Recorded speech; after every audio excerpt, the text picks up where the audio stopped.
Michael Penix returns to the lineup for the Falcons in Week 9 against New England.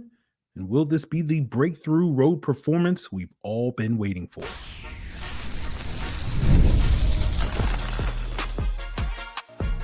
You are Locked On Falcons, your daily Atlanta Falcons podcast.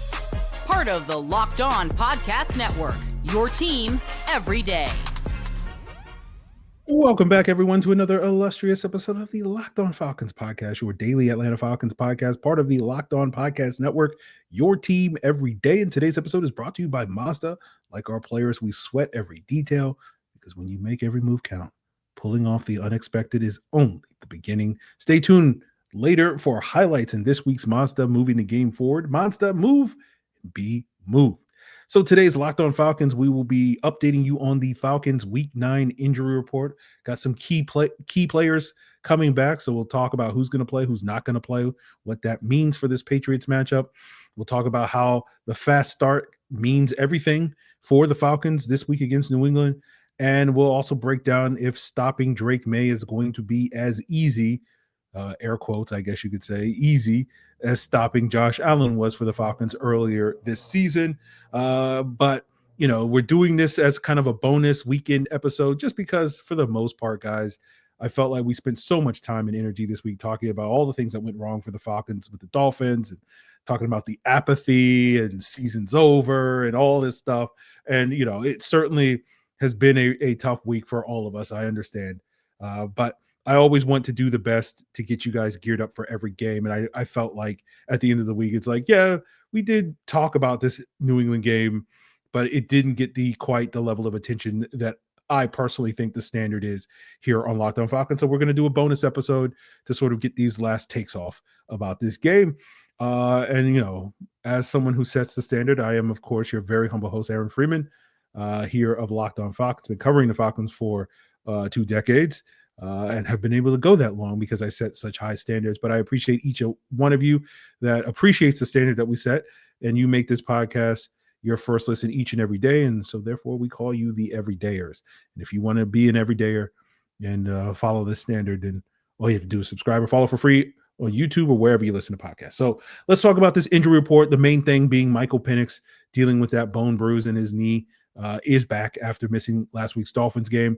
And hopefully his return to the lineup will be kind of an adrenaline shot for this offense, similar to how, benching Kirk Cousins last year, it felt like an adrenaline shot when Michael Penix got inserted in the lineup and now getting reinserted in the lineup. And hopefully that will lead to kind of a breakthrough performance for the road for Michael Penix.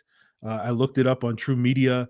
Penix's EPA per dropback, expected points added, when you look at him since entering the league last year, so going back and comparing him to all the other quarterbacks that have attempted at least 100 passes at home or on the road since the start of the 2024 season, Penix ranks 3rd on that list in terms of EPA per dropback at home and ranks 45th, which is second worst when it comes to on the road in terms of his EPA per dropback. And so you literally have a night and day difference between what Penix looks like at home versus what Penix looks like on the road. And something's going to have to give when it comes to those road performances. And we need to see better from him with 4, I believe, road games, including this Patriots game over the next 5 weeks. And so we're just kind of, you know, the clock is ticking when it comes to, at some point, he's going to have a breakthrough performance, or, you know, we're going to have a serious conversation if he continues to struggle on the road as he has for the most part. But in addition to Penix coming back, Drake London, who missed last week's game with a hip injury, is also back. So that's huge, getting your number 1 wide receiver. And that also helps facilitate a better performance from Penix. Penix and Drake London did not get injury designations after being limited earlier in the week. But, you know, other players that were also limited earlier in the week, but were not given injury designations because they were fully able to participate in Friday's practice, were running back Tyler Algier, who's dealing with a knee injury, wide receiver Darnell Mooney has a hamstring injury, and tight end Kyle Pitts with an ankle injury. And getting all those skilled players back is huge. We've talked all week long about, you know, the need for Bijan Robinson to kind of have to step up, because a lot of that was looking at the injury report and being like, yeah, he's not going to have as much help as he normally has. And he's going to have to kind of carry the entire offense. And that's why we've scrutinized Bijan so much this past week, because, it's not to say that Bijan was terrible last week, but he did not perform to his usual standard. And we needed him to last week, given all those injuries that the Falcons were dealing with. And we still need Bijan to be kind of the best player on the field on any given Sunday, and that includes this upcoming Sunday. But when you don't have some of the limitations that those other skill players have, you should have hopefully your full arsenal, and that's going to be the thing that hopefully fuels this offense to look far better, particularly in the passing game on the road, than what we have traditionally seen. When you look at this team's success, the one road win that Penix has was a game where Bijan kind of carried the team. But hopefully we won't have to rely on Bijan doing that this week, because everybody will be performing. And, with Mooney, also the other thing to note with the injury report is that Mooney was limited on Wednesday, but was a full participant in both Thursday and Friday practices. And I believe, I have to go back and double check, I believe that's the first time that's been the case this year. Like pretty much every other week, he's been limited at least 2, if not all 3 days of practice. So it at least is suggesting that he's, trending to where we want him to be, where we can start seeing 2024 version of Darnell Mooney. And that's a big thing that's holding back this offense, because it's just kind of, it's the big 3.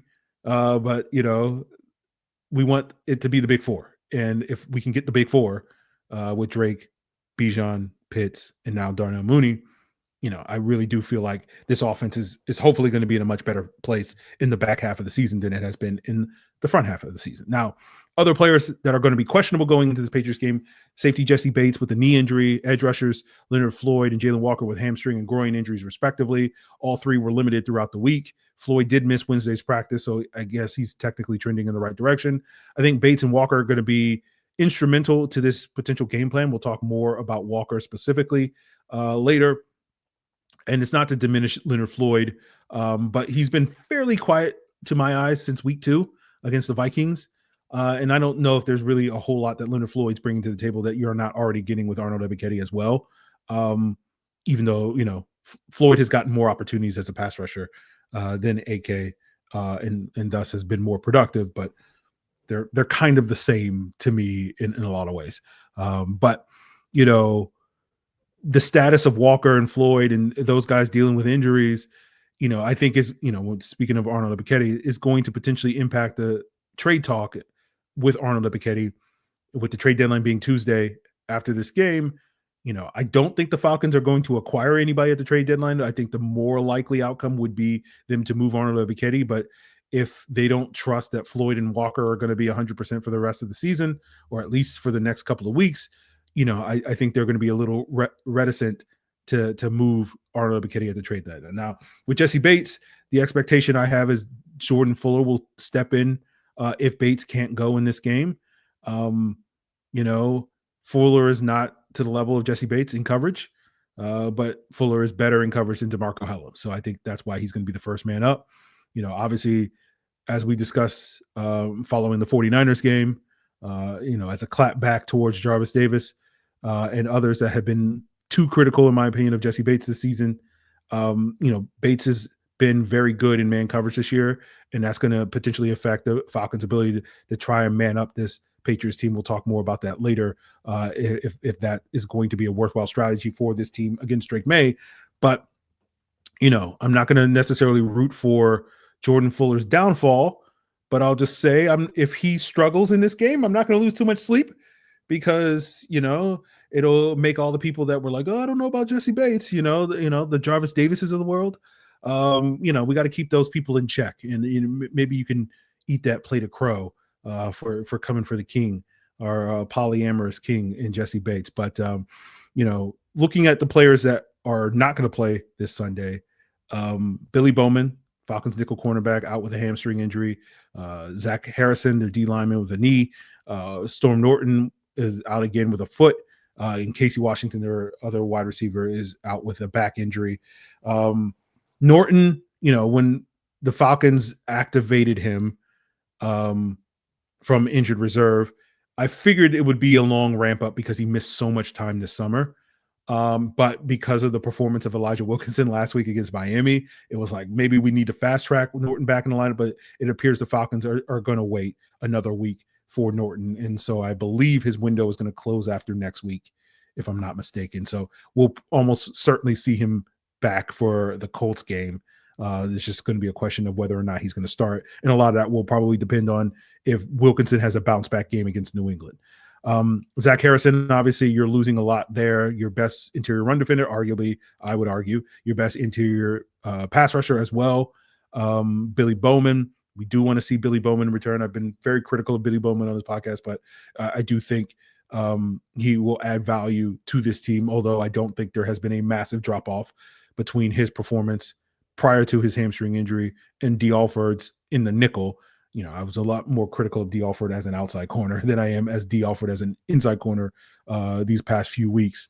But of course, me saying that now means that I just jinxed it and he's going to give up like 180 yards against the Patriots and Pop Douglas, but Mac Hollins and all these other guys.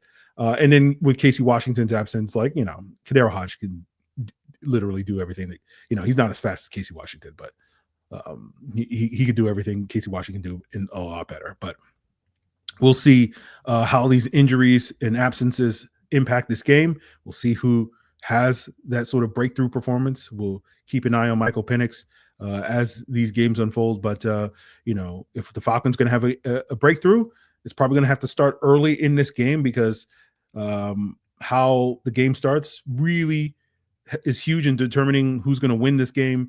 And really my main hope for the Falcons pulling off this upset is getting a fast start. And I'll explain why as we continue today's Locked On Falcons. Today's episode is brought to you by Mazda's, moving the game forward for those who believe it's not just about playing the game, it's about redefining it. There are moments that do more than put points on the board. They move crowds, move culture, and keep moving the game forward. And this week's moment that moved the game forward, looking back at one of the few positives from this Dolphins game, was that big catch from Kyle Pitts that helped facilitate the Falcons score in the early part of the game. It was an under center play action pass from Kirk Cousins throwing over the middle of the field. And it's like, we can do this with Kirk. Hey, let's see if we can do this with Michael Penix. So that was a moment that moved the game forward, and hopefully continues to see moments like that with Michael Penix back in the lineup. And when you follow what moves you, the unexpected is only the beginning. And just like there's more to every highlight, there's more to a Mazda vehicle. Mazda, move and be moved. Today's episode is also brought to you by FanDuel. With the NBA season being back, there's no better place to get in on the action than FanDuel, the official sports betting partner of the NBA. And even if you miss the start of a game or you just want to ride the hot end, FanDuel has the live bets on everything from who will score next to those fourth quarter comebacks. Plus, you can combine your live bets into a same-game parlay for a shot at a bigger payout. It keeps every game exciting, especially when your team is making that late push. And whether you want to bet on the NBA or you want to bet on this Week 9 matchup between the Falcons and Patriots, where the Falcons are 5.5-point underdogs, FanDuel is going to give you so many options. Betting the spread, the same-game parlays, player props, all that. Just head on over to FanDuel.com or download the FanDuel app. And when you do, if you're a new customer, you'll get $300 in bonus bets if your first $5 bet wins. Again, you'll get $300 in bonus bets if your first $5 bet wins with FanDuel, the official sports betting partner of the NBA. So we mentioned this during the crossover with Locked On Patriots earlier this week, but I do think it's important that, the Falcons getting off to a fast start is kind of everything for this team, right? This is, as I said earlier, kind of what little optimism I have, and it's not a lot, right? I try to never to have my optimism completely bottom out at zero, but sometimes it gets low. And certainly coming off of this Dolphins game, it's the lowest it's been in the calendar year of 2025 is what I'll say. But we'll see. There is always room to go down. But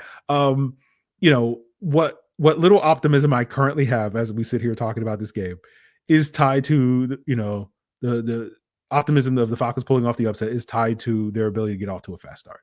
Right. We talked about this during the crossover, but the Patriots tend to be slow starters. They've given up points on 6 of the 8 opening drives that they've had this year. I won't say the Falcons are fast starters, but they tend to be front runners. And I'll distinguish those simply because you can kind of tell, in the first few minutes of the game, if the Falcons have shown up first and foremost, which has been a issue at times, not only this year, but last year with this team under Raheem Morris, and kind of how the rest of the game is going to go. Because like, if they don't show up in those first couple of drives, they typically have not shown up, right? Like pretty much every week by the end of at least the second drive, if not the first drive, you pretty much can tell if the Falcons are have brought it on this particular Sunday or Monday or whatever, right? The week one against Tampa Bay is probably the only exception to that. In terms of, the Falcons got off to a fast start there, mainly because of a Bijan explosive play. And then, didn't do a whole lot, my recollection, on the second series. So even then you could probably say like, oh, well, that didn't quite live up. But anyway, doesn't matter. And so, the reason why you want the Falcons to start fast is because, it kind of allows them to kind of dictate to their opponents versus the other way around, right? Which has been kind of the case the last couple of weeks with some of their slower starts. The opposing team has kind of dictated the terms of the game.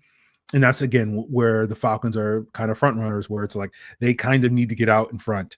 And while I'm not a huge fan of Raheem's decision to receive the ball every single week when they win the coin toss, I get it. I don't agree with it, but I get it based off of that. So, if they can dictate the terms, that allows the Falcons to put pressure on their opponents. If New England is playing from behind, because the Falcons get off to a fast start, then New England will be less inclined to run the football, which means that the Falcons' poor run defense is going to be less problematic, right? Be less of a liability in these games. As we've discussed many times on this podcast, the Falcons' best run defense is a good offense. It's going to also allow the Falcons offensively to kind of maximize their playbook, right? Where they don't have to get one-dimensional. They can rely on running the football themselves if they're playing with a lead. And as I said earlier, like their one road win so far this season was that Vikings game. And even though they struggled with the red zone, they had no problem moving the football and putting points on the board, at least with field goals in that Vikings game. And by and large, their ability to move the football was based off of running the football. And because, Penix, hasn't had that breakthrough road performance, again, maybe it'll happen, but probably the best strategy to facilitate that is probably not to get into a game where you need Penix to kind of throw the ball 35, 40 plus times a game. You want to get into a game where he only has to throw the ball 25 times a game because, Bijan and Tyler Algier can take on, 35 plus carries and whatnot, and the Falcons are effective doing it that way. So that's kind of the Falcons formula for success. That's how they quote unquote out Atlanta somebody. And so we'll see if the Falcons can do that particularly with their opening game script. We praised Zach Robinson in the Washington game with a really good game script featuring some quick passing game that got Penix in the rhythm. It felt like a little bit with the Falcons, particularly against the 49ers, where they were passing the ball a lot in that game. That was kind of their goal, is like, oh, let's throw the ball and see if we can get Penix into a rhythm on the road. It didn't quite work. So we'll see if it's less about quantity of passes and quality of passes is, I think, where I think most of us would agree, where Zach Robinson needs to improve in that regard. So we'll see if, Z-Rob and Penix and the rest of this offense can do that, if these guys have come to play based off of how they look in the first couple of drives, right? Or will we be looking at those first couple of drives and watching the Falcons getting out Atlanta'd and getting out physicaled. And so we'll see. Like, that's going to be an important part, right? They're going to have to match the physicality of this Patriots team. If you're the New England Patriots, you're like, oh yeah, we watched this team get punked by the Miami Dolphins, so we definitely can punk the Atlanta Falcons. And so the Falcons are going to have to raise their intensity, raise their physicality. And if they can't do that, then, all this other stuff that we're talking about is nonsense. I'm not going to go into a Mike McDaniel rant coming off the Thursday night game. Okay, let's go. Let's get into it. What are we doing? It's weekend. Let's have some fun. I still continue to see people being like, oh, Mike McDaniel being the replacement for Zach Robinson. I don't get that, because again, I said it on a podcast.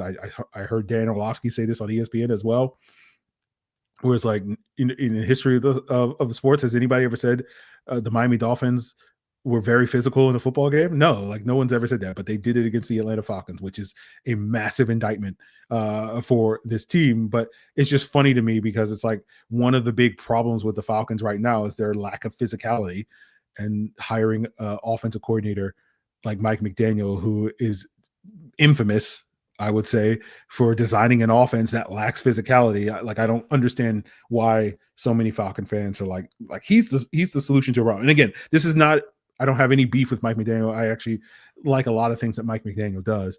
And from a personality standpoint, I think he's a fun human being. But like, I don't see how he's solving any of the main problems that the Falcons are dealing with. But we'll save that rant for another day. I'll just let the rest of y'all continue to hype up Mike McDaniel, and I will not get on board. But anyway, we will flip the script, talk about this Falcons defense, and talk about whether, can the Falcons just kind of dust off the Josh Allen script and game plan in order to stop Drake Maye? And if they can't, what adjustments are they going to need to make in order to deal with this specific matchup in Week 9? And we'll break that down as we wrap up today's Locked On Falcons. So today's episode is brought to you by Rugiet. Now, we like to pump a lot on this podcast, but pumping can be hard because, you can find yourself making a lot of excuses, right? It's just the stress or the fatigue, or it happens to everyone sometimes, right? But when it comes to performance, sometimes your body just needs a little extra support, right? That's where Rugiet comes in. Rugiet's going to offer fast-acting, doctor-prescribed treatments for ED. Help you get your pump on. It's designed to help you stop making excuses and start making moves. It's easy to get started with Rugiet. You just get connected with a board-certified doctor 100% online, no awkward waiting rooms, no in-person appointments. And if prescribed, your treatment ships discreetly straight to your door. So you can get your pump on by going to rugiet.com/lockedonnfl. That's RUGIET.com/lockedonnfl. And you'll get 15% off your first order. That's RUGIET.com/lockedonnfl. And don't forget to use our code LOCKEDONNFL so that they know we sent you. Rugiet, stop making excuses and start making moves. So, as we've discussed this week, some of the challenges that Drake Maye, pretty much all the challenges Drake Maye is going to present to a defense are basically the same as the challenges that Josh Allen is going to present to the defense. That doesn't mean that Drake Maye and Josh Allen are the same thing. We need a larger, more proven body of work before we can have that conversation. But Drake Maye is off to a great start this season. When he was coming out, he was kind of, I won't say he was my preferred prospect because I did have Caleb Williams as my QB1 in that draft class, but I was a big fan of Drake Maye, and he was kind of the guy that I knew there was a slim possibility that the Falcons could get him, but he was kind of the guy that I was hoping for if they were to find a way to trade up into that draft. But we're not complaining about that. We're getting our pump on with Michael Penix, so we'll see how that works out. But I remember talking. I bring that up just because I remember when I was breaking down Drake Maye, I was like, he's kind of like a chaotic Justin Herbert, and basically a chaotic Justin Herbert is just Josh Allen at this stage. But after that Bills game where the Falcons really, put the screws to Josh Allen, we talked about some of the things that they used, the blitz, the man coverages. About half of their coverage in that Bills game was either man coverage or match zone coverage. You can decide to play man. There are pros and cons to playing man versus zone, and it'll be interesting to see, where the Falcons sort of fall when it comes on the spectrum. But some of the pros of playing man in this particular matchup, you're going to get AJ Terrell on Stephon Diggs. It's going to hopefully create tighter windows for Maye to throw to, although Maye has been very good. I believe like some of the metrics are like top 3 or top 5 against man coverage this year. It should allow the Falcons to be more aggressive blitzing, which has kind of been their superpower as a defense. The cons of playing man is that you're going to be more susceptible to the QB run, which means you're going to need to be able to have a spy, which is going to be a challenge without Divine Deablo. and you're going to have to kind of trust the rest of your coverage group, right?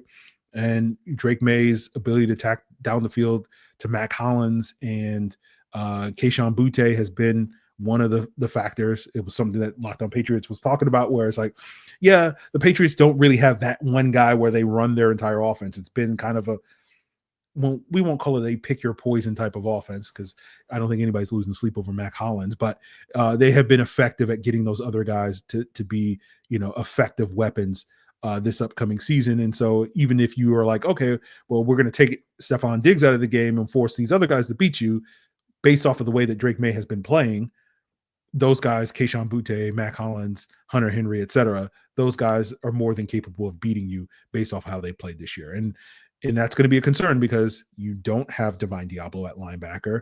And so that's going to hurt you with some of the tight end matchups against Hunter Henry and Austin Hooper, as well as Travion Henderson. You don't have a linebacker that has the speed to run with him.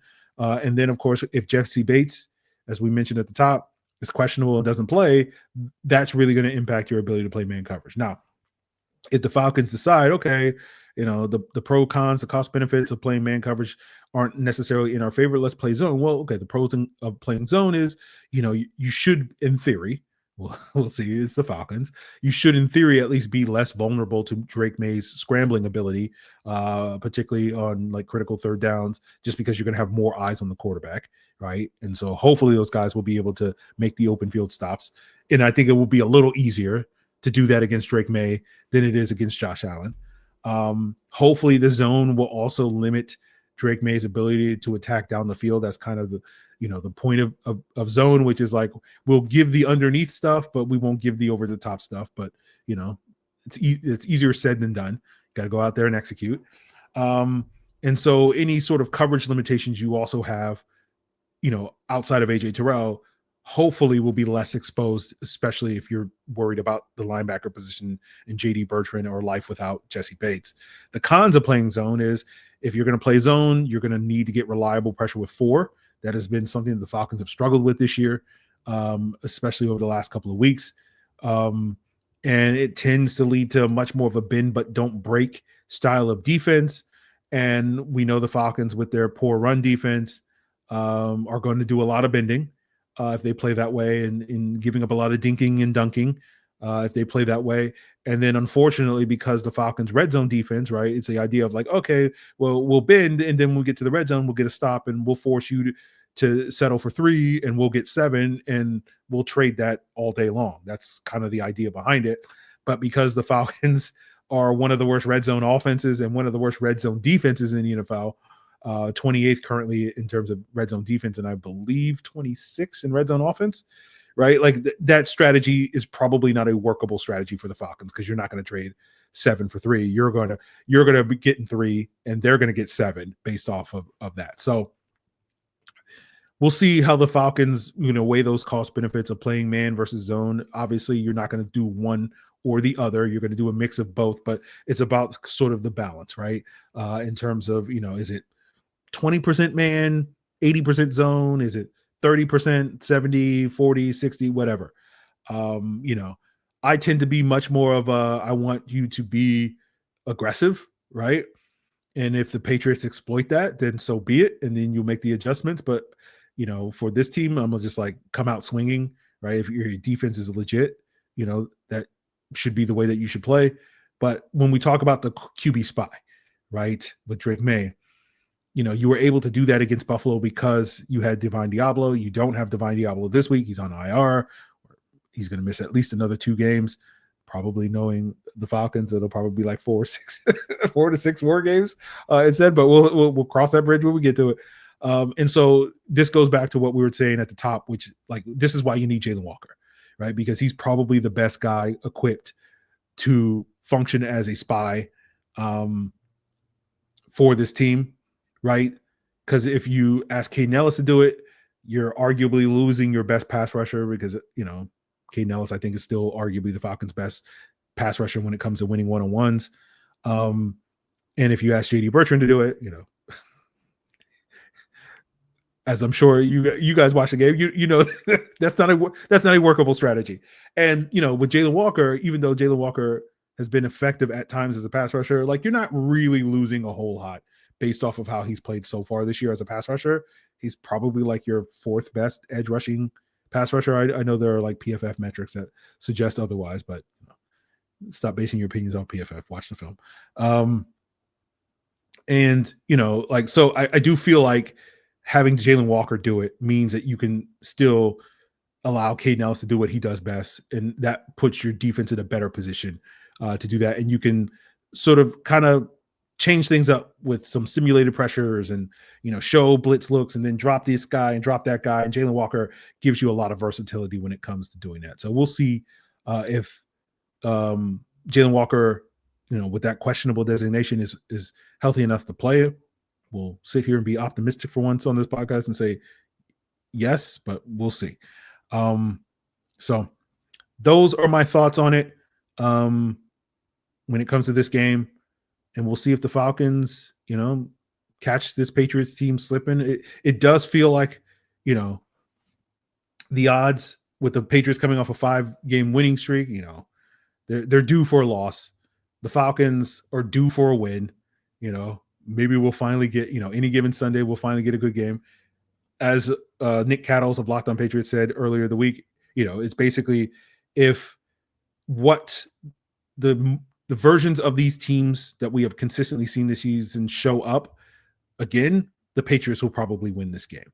But if we can get the good version of the Atlanta Falcons, and that's going to be the challenge, and that's why this coaching staff is under so much scrutiny, can we get the good version of the Falcons to show up? And if we do get the good version of the Falcons, and again, I'm not super optimistic, but it's a greater than 0 number in terms of the level of optimism I have on a 100-point scale. I don't know.